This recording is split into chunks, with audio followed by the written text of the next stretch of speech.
توفي اليوم الشيخ أبو إسحاق الحويني، أحد أبرز علماء الحديث والدعوة السلفية في مصر، عن عمر يناهز 69 عاماً بعد معاناة طويلة مع المرض.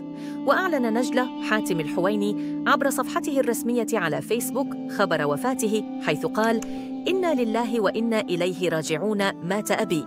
وقد تلقى المنشور العديد من التعليقات والدعوات له بالرحمة والمغفرة. وكانت ابنة سيد القمني نشرت منشوراً لتبين فرحتها في وفاة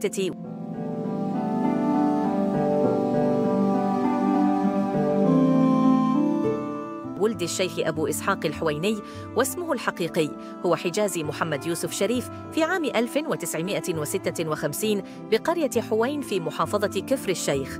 منذ صغره كرس الشيخ حياته في نشر علم الحديث الشريف، وحقق شهرة واسعة بفضل مؤلفاته القيمة ومحاضراته التعليمية التي أسهمت في نشر الدعوة السلفية في مصر والعالم العربي.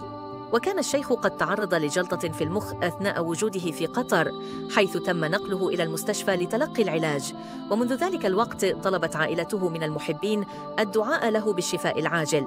الشيخ أبو إسحاق الحويني ترك إرثاً علمياً هائلاً من المحاضرات والمؤلفات التي لا تزال مصدر إلهام للعديد من طلاب العلم والدعاء.